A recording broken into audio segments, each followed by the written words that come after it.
who do I want to become? I want to be more of a Christian man. I want to be more of a better business leader. I want to be a better friend. You are the average of the 5 people you allow influence you. Right. Well, is the thing that's been keeping you safe is actually the thing that's keeping you stuck. Yeah. And it does, like I said earlier, it's miserable to be comfortably stuck.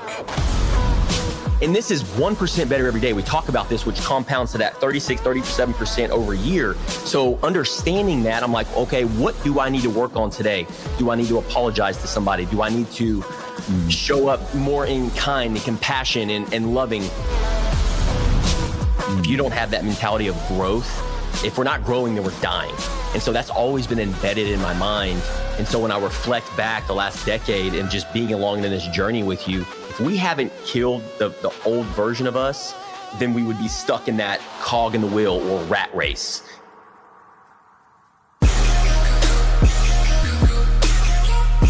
And Eric, thanks for being on the show, man. You have quite a long list of a resume, and it's beautiful. Unbelievable. The words don't actually come to me. And so here's something interesting. I'd always try and remember, because I thought it would be more professional, a better podcast. Oh, the guy, you can understand everything that person's gone through and sum it up in an intro. And it was very difficult for me in the past. But so I've been watching a number of podcasts. They have 5 million subscribers on YouTube, and they just read.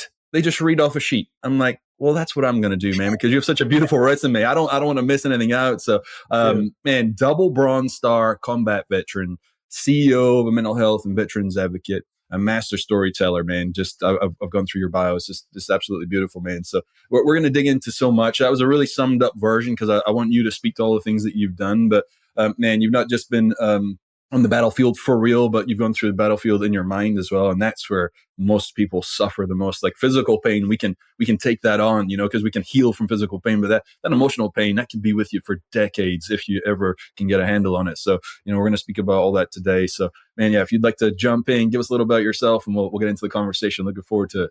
Awesome. Well, my name is Eric Rush and I live in Frisco, Texas. And, I say it like this, like, I don't just speak from experience. I speak from expertise. Like, I think I'm a subject matter expert on the human experience, having served my country, having, fallen from the graces of doing that to being incarcerated through substance use, through divorce, through losing loved ones. And all those experiences of tragedy and heartache and loss, helped me evolve as a man.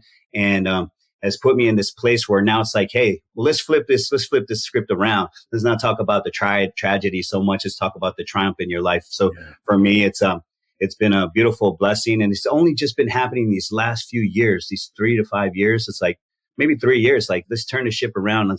I think I've built enough mental fortitude, spiritual strength, and tenacity to be like, own your story, Mm-hmm. And so for me, it's been really great. And living in Frisco, Texas, when they say everything's bigger in Texas and greater in Texas. And I'm very blessed to have a community. Why they say that? Because it's true.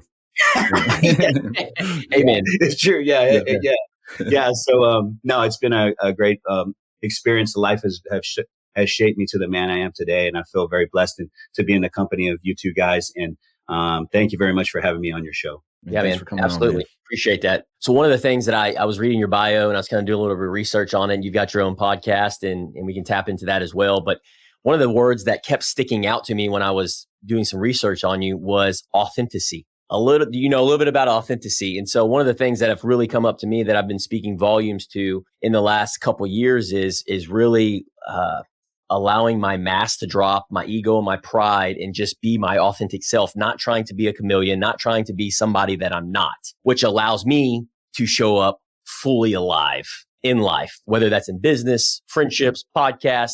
It's just what you see is what you get. And for me, that's what's allowed me to work on becoming the best version of myself. And so can you speak to that a little bit? Because I know with your story, with your experience, you talk a lot about that with what you have going on in your life is authenticity. What is authenticity to you, and how has that made a difference in your life over the last 3 or 4 years? Well, I always say that I was the captain of a sinking ship most of my life. I thought I could actually, take on every storm, take on, power through any wreckage that was going on in this storm, because that's what captains do, right? They lead, they command, endure, and lead, right? And but what happens when the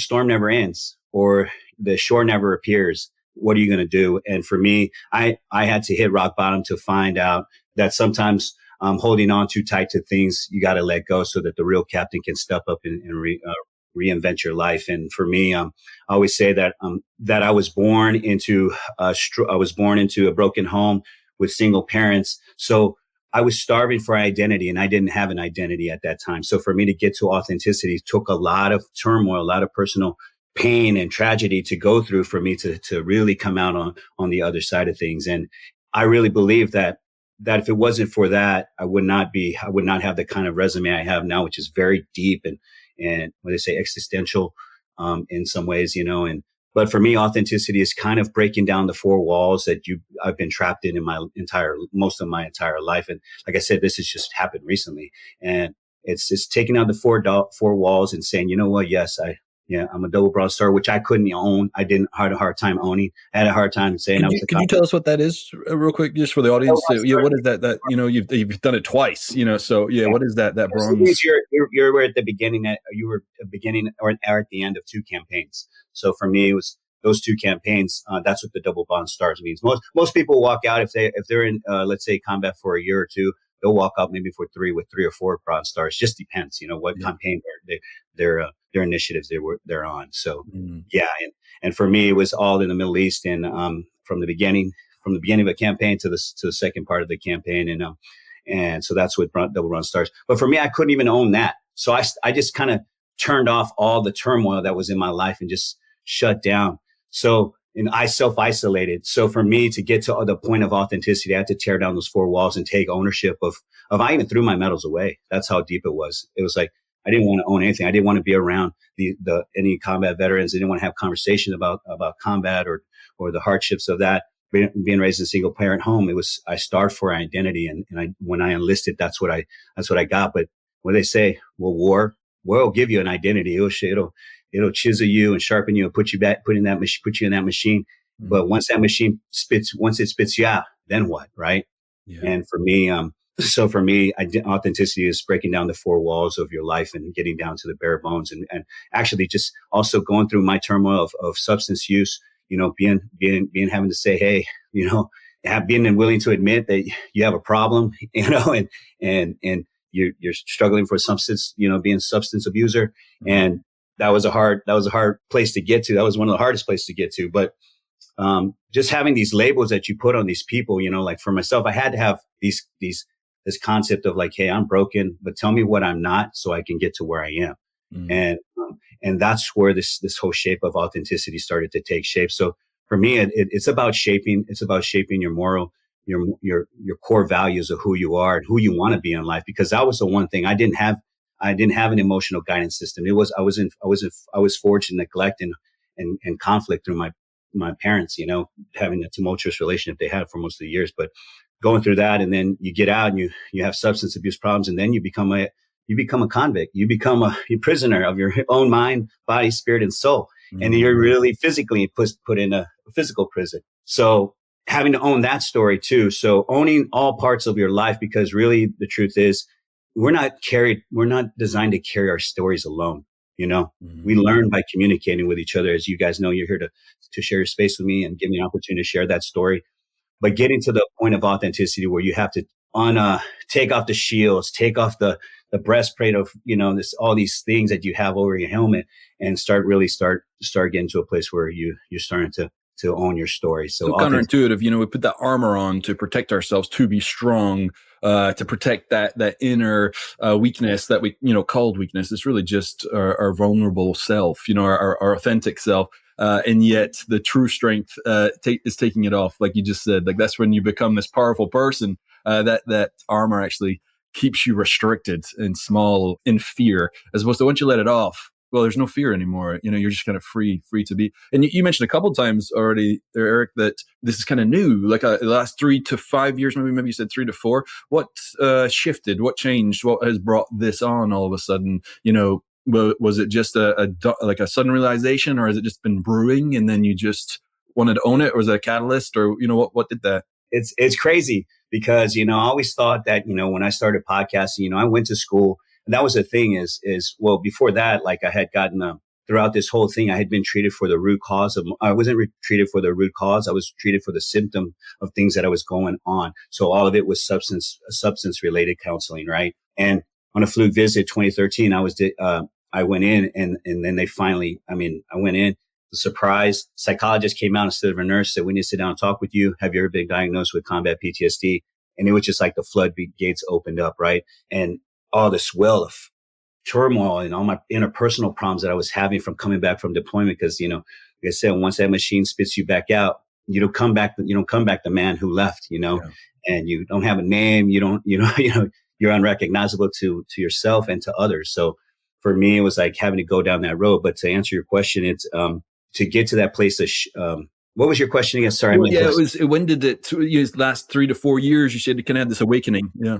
Yeah. So after I got diagnosed, I started going back to school, and I said, man, I got to get myself in front of people that really know how to get to that next level, and because you can only do so much introspection. And that's the philosophy that a lot of counselors use, is introspection. And I ran into a philosophy called outrospection. And once I ran into that philosophy, I started realizing that I need to get outside of myself and get myself in front of other people. So I finished a film degree, digital video production degree, virtual communications master's, interdisciplinary studies master's, and then I started really podcasting. And really, it was when I started podcasting that I realized that I wasn't offering a lifeline to others. I had that wrong for sure. It flipped on its face. People weren't just sharing their stories. I would sit there and I would have conversations with people. It wasn't about the talking. Let me tell you, that's first thing. It was about the listening.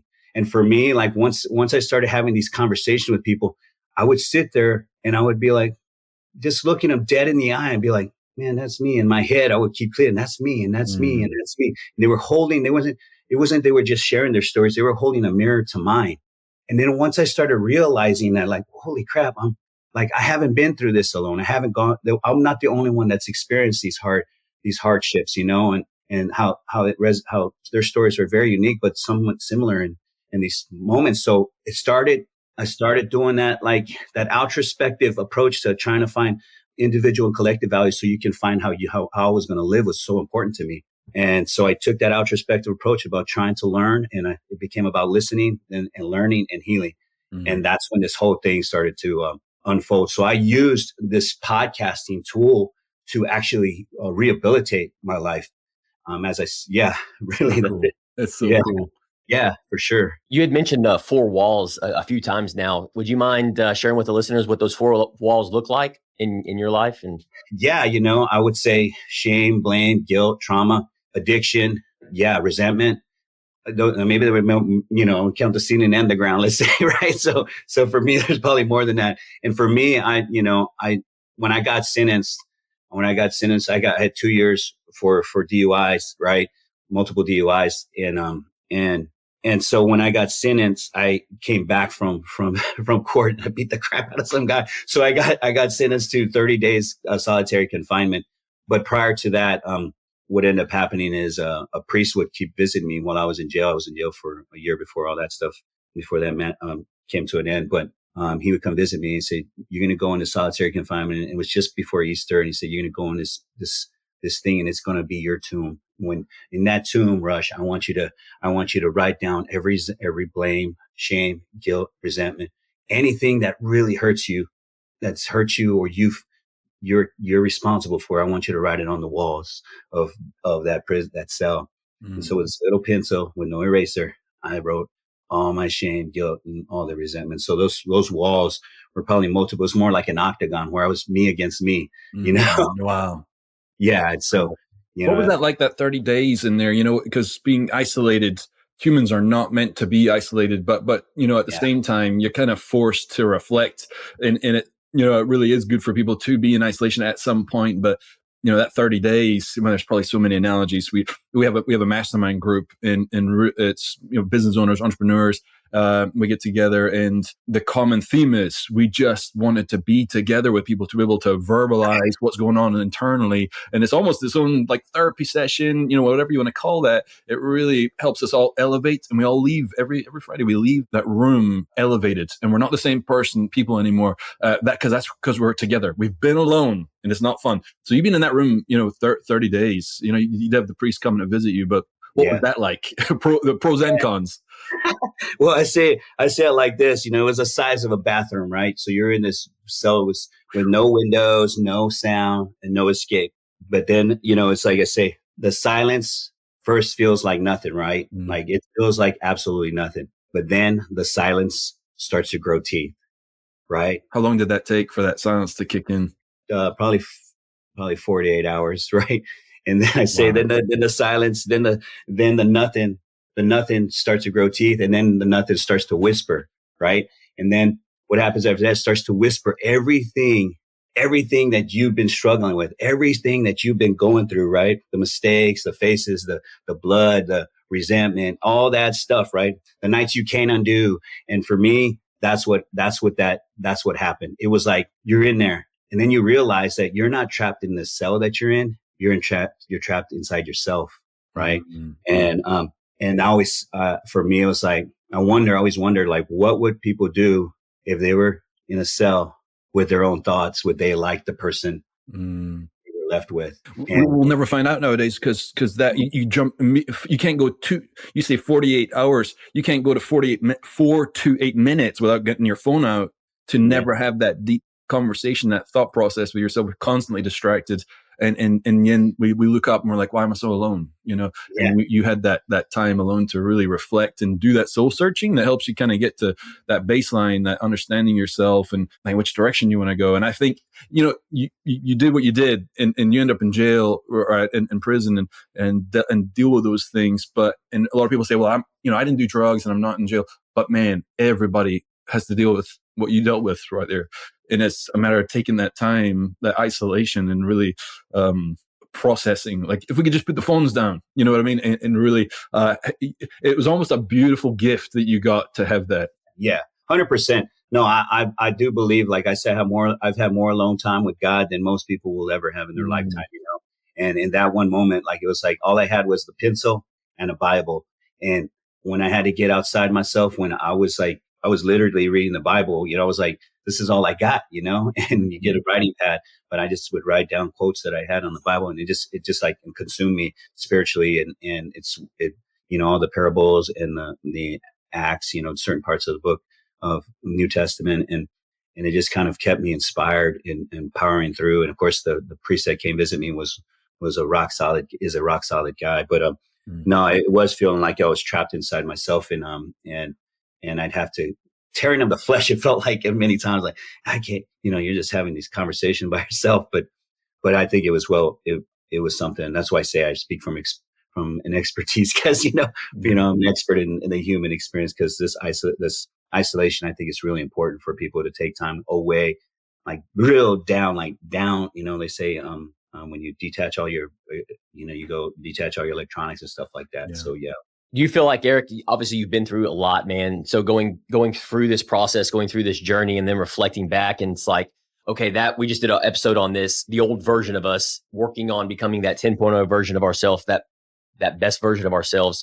And so you're just speaking, what I'm hearing you say is you're speaking to our listeners, to the audience, and to your listeners and audience as well, of the journey that you've been through, storytelling, and then people are filtering and applying it in their own lives. So I'm curious with you, we are, one of the things that I've learned in that journey of reflecting on the version of me that I was a year ago, 5 years ago, 10 years ago, I'm just speaking to that younger, I find myself speaking to that younger version of myself. Do you find yourself doing that same thing? Do you feel like that's your North Star of where you are today, and which allows you to stay out of trouble and continue on that path of North Star, getting closer to God, whether it's getting closer to God or your podcast, or what keeps you in line with that, staying out of trouble? Well, first of all, to answer that question about staying out of trouble is the one thing in therapy and substance, what I've learned is substance use and substance abuse is that you got to know why so you can know how. And for me, I never knew why. I came back from deployment in my life, like in 2 years, I thought I destroyed everything in my life. 2 years, I picked up 3 DUIs and I was incarcerated just like that because I could not transition very well. I was broken while I was out there and I was broken and I came out even more fractured. But to answer your question, I think that, when you grow up in the environment I did, being raised in a broken home, like you got to grow up real fast, right? Like you got to be like, hey, it was survival training. It was like, there was no time to complain when the rent was due, the refrigerator was empty. And, the only emotional language you spoke was, like you didn't have an emotional language you spoke. There was no affection or bedtime stories, but for me, it was like, I believe I grew up faster. So right now I believe I'm living my life backwards. I'm living like the things that I've yet to accomplish. Things that I've accomplished, accomplished later in life. It's like, this is my best life forward. But, so for me, the North Star is that God said, one thing I've learned through this time was like, God wants he's not asking me anymore. He's not asking me. He's commanding me. Peace, joy, love, and happiness are the last 4 chapters of my life. And it's a command. He's not saying, hey, you get to choose which one you're going to be, miserable and a miserable drunk, or you're going to be this guy that like says, hey, peace, joy, love, and I'm not asking you. I command you to go live this life. I command you to be in this mindset for the rest of your life. Cause and I had to believe in Christ that the victory that he had for me, that's the other thing. I had to literally understand that the victory he had for me was real and tangible. And there was evidence of that success, and getting my multiple degrees helped me establish that. Cause it was like, first one, I was like, I was miserable. Like I was crying. I was upset because it took so long, that for me to go through this turmoil to get to that place of graduating with my first bachelor's degree. And I got the second one, I was like, whoa, but when I got that master's, it was like, all right, God's credentialing my experience and I can't deny that anymore. So, and you have a wealth of experience of like actual moves, like action taking is not theoretical for you. You've really been through it, man. So those people who feel trapped, stuck in their past mistakes and they don't feel that they can, that feeling. You're like, I just can't. That's not for me. I'm not going to do that. But that's not true. It's the story they tell ourselves. Like, what's the first mindset shift? Like, what would you tell someone how they could do that? Because we all suffer from it. Everybody. The first mind shift.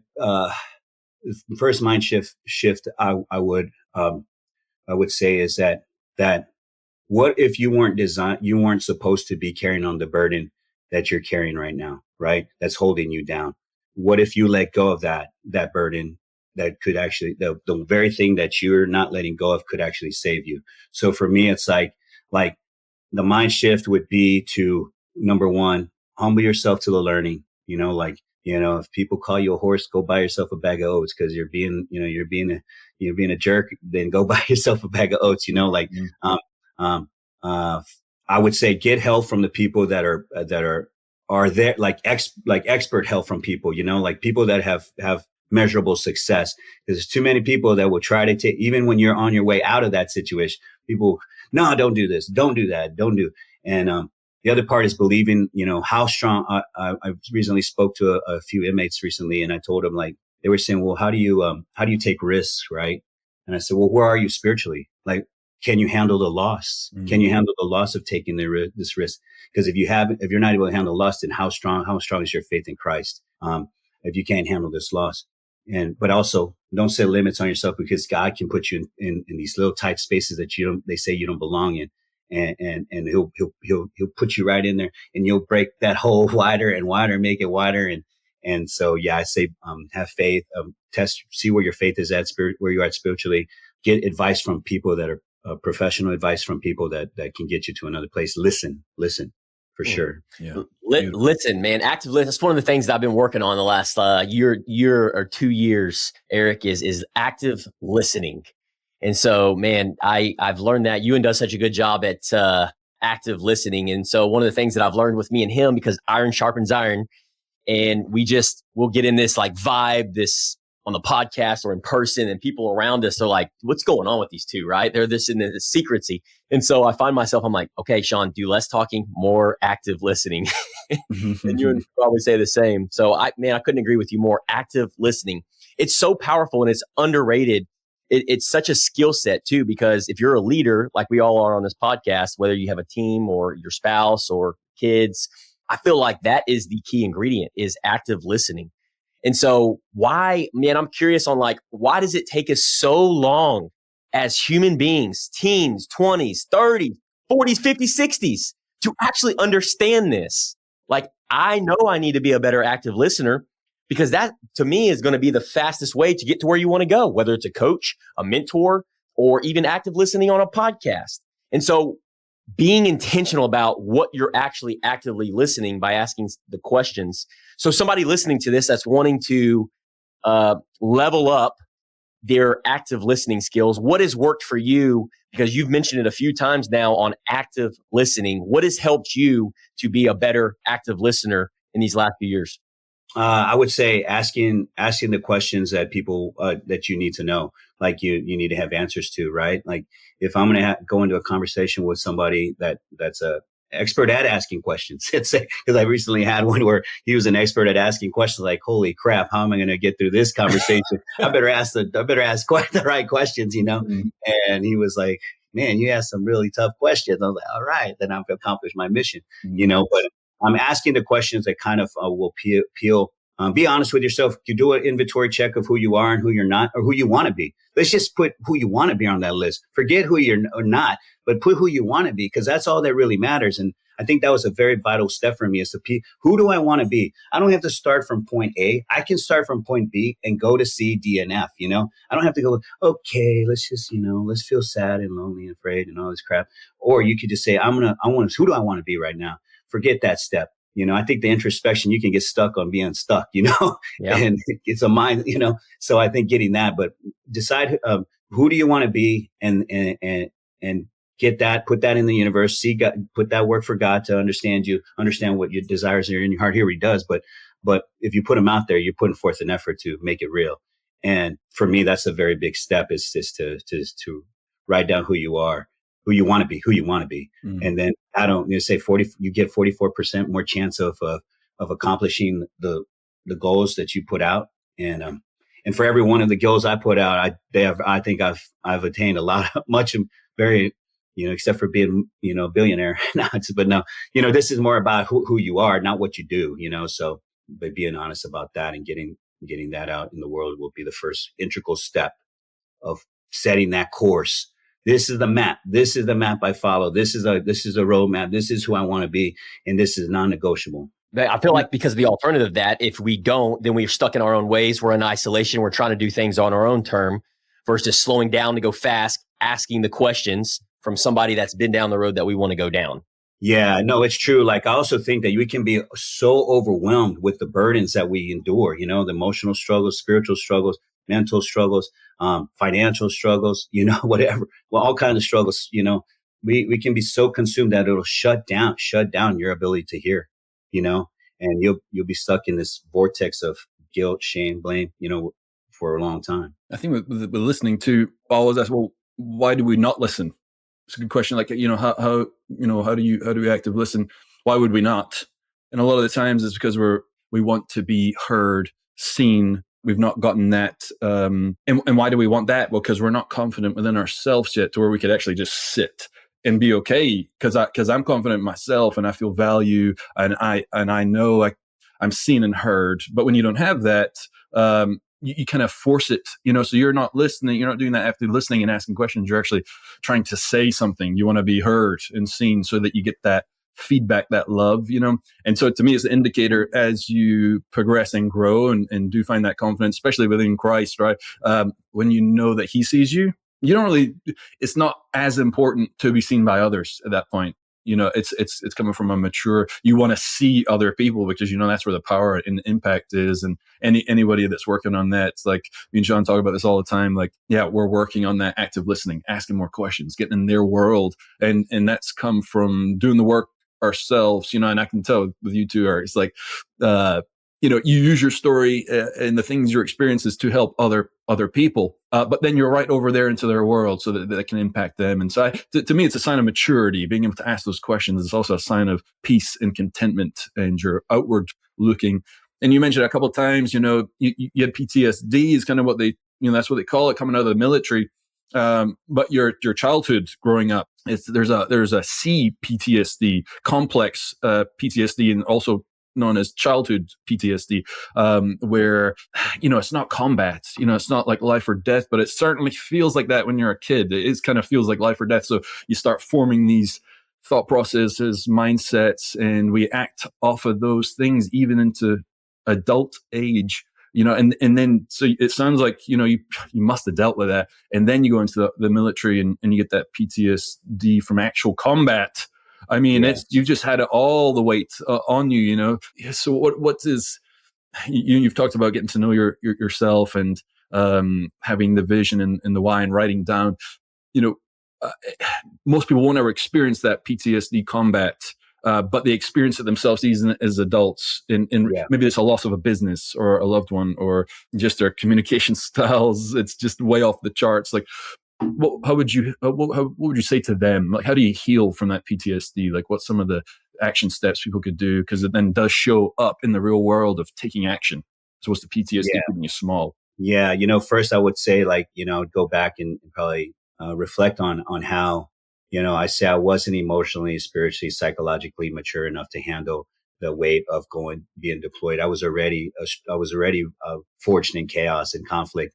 And then you go and you go into the cycle of true chaos and conflict, and you're in the heat of that. So emotionally, I mean, if you imagine if you're the most secure person and strong, grow up in an awesome family, they go in there and they join the military, they're probably going to be elite forces, but also the guys that have been broken homes, they fight with that rage and anger, So for me, I would say definitely number one, getting out.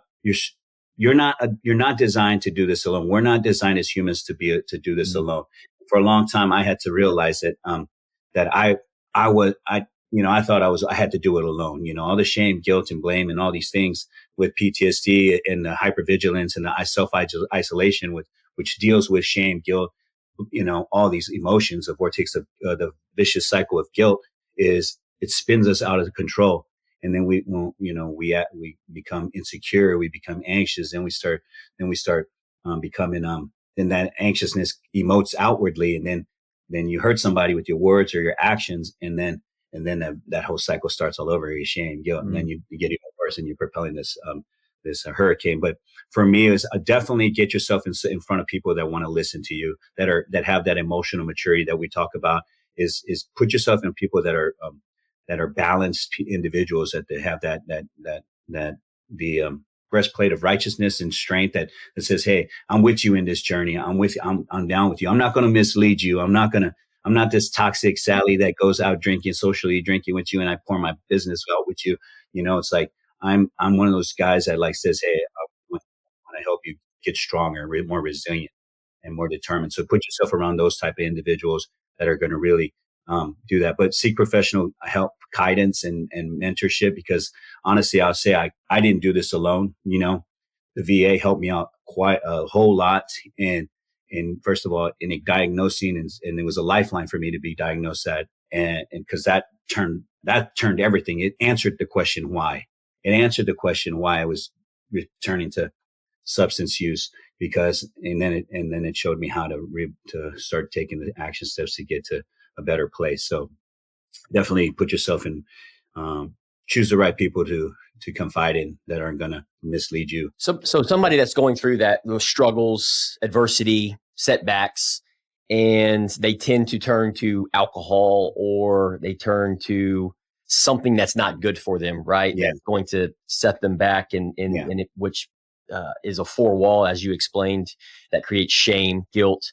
What would you tell that person listening to this to do instead? What would be the alternative? So when that time happens, instead of them turning to alcohol, instead of them turning to social media, right, to numb the pain, what would you tell them to do instead? Well, first I would say drowning doesn't feel like drowning until you're under the water, right? So till you're under the water. So for for me, it's like, that's what actually, and what you think's going to put, set you, that's going to take the edge off of things is going to, you're going to wake up like I did and realize I was at rock bottom, and, first of all, I would say that, our bodies are not ours. They're not ours. They belong to Christ. But my belief is they belong to Christ, and that we're here as a vessel, and that we should be nurturing our body in a way, mind, body, spirit, and soul, in a way that's going to help elevate the cause that we're here for. Right? It's going to keep us focused on that. So for me, that would be the first thing I'd point out, is to say, hey, our bodies are not ours to destroy, abuse, and treat poorly our bodies. And I say bodies and mind, body, and spirit, right? So any misconception that that this is you have a right to do this to yourself, is wrong, But someone who tried to intervene, who tried to intervene in his own life, like I tried to, I learned real quick that was a place of where I was misled. I misled myself. So, the first thing I would say is point that out. The other part is, are you willing to face the greater consequences of going down this road? Because they're around the corner, the potholes around the corner, the edge. Are you willing to make things matters worse? Like, a friend called me the other day and said, man, I'm going to check myself in a mental hospital. I was like, dude, are you willing to face that decision all the way 5 steps forward? You're going to go to your mental house because you're having relationship problems with your wife. Like, are you really going to go down? You really want to take the consequences that come with that. Mm-hmm. And because those are really big steps to make when we mitigate that. But I would say it would be those two things for sure. I would say first is, are you willing to face the consequences of going down this road even further than you already are? Man, to shift gears a little bit, but not really, because this all ties into it. But I'd be curious, you're the CEO of your empire, your business that you're growing, the podcast and all the things that you do. Yeah. How do you make your decisions based off all that? Like, what kind of CEO would you describe yourself as? How do you relate, and how do you move how do you shift the boat to the direction you want it to go for the way everything is right now? How do you do that? For me, it's like, God's given me a spirit of discernment. I say, like he says, you've gone all through all these waves. Now just try to be calm, but also like when you're taking these steps forward, be very, very, have a good harmony with yourself when you're making these next steps. The next person you have on your podcast. That's wisdom. That's wisdom right there, man. I love that. Yeah. It's like, it's like, say, be strategic, be strategic. It's not just a God thing. It's a strategy thing too. You got to have that pace and a healthy pace to do this podcasting and get people on and have these conversations, because it takes a lot to develop that story, and how much it takes from the front end and the back end. So, but I would say have good harmony. This is one of those, there's no destination, this is a journey. And, I take that approach because I know good things are coming around the corner. If I just do it in without anxiety or, this anxious, stressful mindset, creative energy comes where it flows more naturally when you're at peace with yourself. Amen to that. Beautiful. One of my final questions, and we'll wrap things up, is, so you've got a 30-year-old Eric Rush listening to this right now. That's like, yeah, man, that's not going to happen to me. No way. Not going to happen. There's no potholes around the corner of the streets that I'm driving. What would you tell that young Eric Rush right now? What would be just one thing that he needs to hear at that 30? Okay. I would say, listen to that probation officer that was screaming at you and cussing at you, like saying, what the F are you doing with your life? What the hell? What are you doing? I'm trying to stop you. That person that was just like in my face at the courthouse screaming at me, who was trying to talk me off of that ledge, telling me how handsome and how sharp dressed I was. And I would have said, just shut up and listen. Like, don't smart off back, Yeah. And that's the one thing I would tell that 30-year-old. I'd be like, she was trying to save your life. I'd tell him that. Eric, what do you think he would have listened to? Because he didn't listen to that guy yelling at him. What would have actually, where he's, that Eric's about to curse somebody out or say it back. But then he's like, boom. No, he didn't come at me. He said this. And I'm not going to curse right now. I'm going to ask a question, like what would have been, do you think you needed?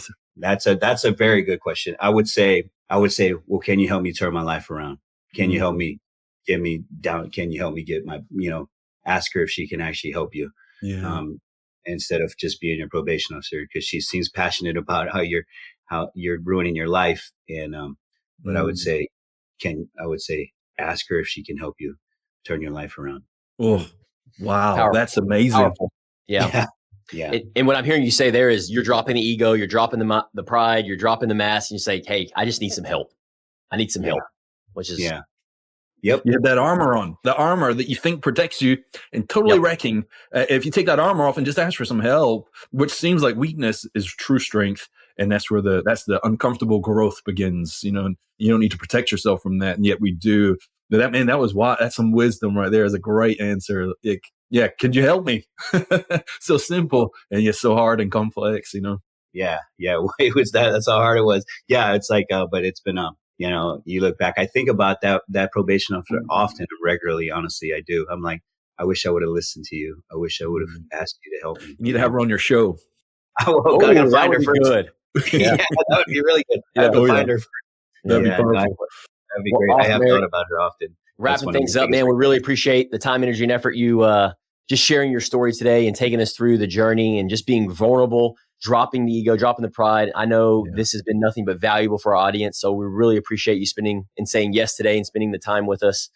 We're grateful for you, man. So thank you. Continue I want to thank y'all too. You guys are doing, I said for me it was listening. Now it's about speaking. It's about sharing, having a platform to share my story. This is like I said, this is the coming out party. The true, people say, how can you give people a platform, but you're not out there telling how God has changed your life. So, thank you very much for putting forth the effort and energy and time to do this. I know how important this is to you guys to have a successful podcast. And I'm going to do everything I can to help you achieve that as well. Absolutely, man. Appreciate you sharing that. Yeah, thank you very much.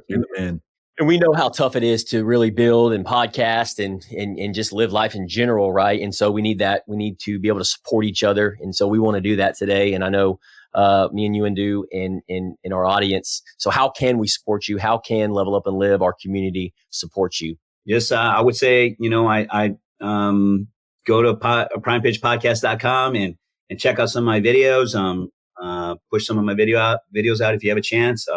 Three prominent ones are Next Level Things, a Charting New Horizons of Brilliance podcast, Unfinished Business, a podcast for veterans pursuing new life missions, and the Rush Outrospective, a Mastering the Art of Living podcast. All three of those podcasts are designed. The people I have on there, they're like next level, just like you guys. Fantastic, man. Very cool. Well, thanks again, Eric, for your time. And outside of that, we always end the call with Level Up and Live. Level Up and Live. Let's go. Love you guys.